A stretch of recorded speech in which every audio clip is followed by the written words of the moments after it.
Doctor साहब, बस घर का खाना ही खाती हूँ, बाहर का तो मैंने आज तक कभी कुछ भी नहीं खाया है। मेरे जितना कंट्रोल भी भला खाने पर कोई कर सकता है क्या? वरना दुनिया तो बाहर के मोमोज, पिज्जा, पता नहीं क्या क्या जंक फूड खाती रहती है। डॉक्टर साहब, माँ जी बिल्कुल सही कह रही हैं, वो घर का खाना ही खाती हैं। मुझे लगता है उन्हें किसी चीज की टेंशन हो रही है, शायद इसीलिए बीपी बढ़ गया है। टेंशन है या फिर खाना पीना, दोनों ही चीजों का पूरा ध्यान रखिए। ज्यादा बीपी बढ़ना भी अच्छी बात नहीं है, और कुछ दिन आप तले भुनी चीजों का परहेज रखिए, आपके लिए ज्यादा अच्छा होगा। डॉक्टर से दवाई लेने के बाद सभी लोग घर आ जाते हैं और निशा वापस से ठंडे पानी में आलू धोने के काम में लग जाती है। क्या करूं मैं? मुझे माँ जी और ससुर जी की सेहत की भी चिंता है और मुझे उनकी डिमांड को भी पूरा करना है और उन्हें आलू के पराठे भी खाने हैं। अब मुझे कुछ ऐसा करना होगा जिससे वो आलू के पराठे भी खा ले और उनकी सेहत पर कोई नुकसान भी ना हो। पर क्या करूं मैं, समझ में नहीं आ रहा। ऐसी ठंड में कांपते कांपते निशा आलू धोते हुए अपने दिमाग के घोड़े दौड़ाती है। थोड़ी देर बाद जब वो आलू के पराठे बनाती है और साथ में चाय बनाती है तो वो 1 कप चाय बिल्कुल फीकी निकाल देती है, जिसमें बिल्कुल थोड़ी सी चीनी थी, और साथ ही कुछ पराठे बिना घी के सेकती है, जिसके बाद वो सभी को गर्मा गर्म आलू के पराठे सर्व करती है। माँ जी, मैंने आपके लिए और ससुर जी के लिए बिना घी के आलू के पराठे बनाए हैं।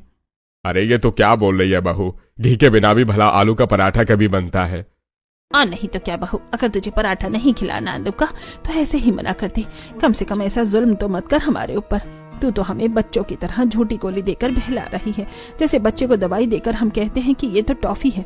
लेकिन अब हम बच्चे नहीं हैं, हमें सब पता है। हाँ वही तो बहू, आखिर तुझे हमसे इतना बड़ा झूठ नहीं बोलना चाहिए। माँ जी, ताई जी, आप मेरी बात नहीं समझ रहे हैं। मैंने आप लोगों के लिए बिना घी के पराठे इसलिए बनाए ताकि आप लोगों की तबीयत ठीक रहे। मैंने बिना घी के आलू वाली रोटी सेक दी है, ये भी बहुत स्वादिष्ट लगेगी, खाकर देखिए। लेकिन असली मजा तो घी या तेल के पराठों का ही आता है। आप अपने पराठों पर देसी घी या फिर घर का बना मक्खन लगा लीजिए। मैंने दोनों ही टेबल पर रखे हैं, इससे आप दोनों को नुकसान नहीं होगा। और ससुर जी, आपके लिए मैंने चाय भी आज थोड़ी फीकी बनाई है ताकि आपकी शुगर भी कंट्रोल में रहे।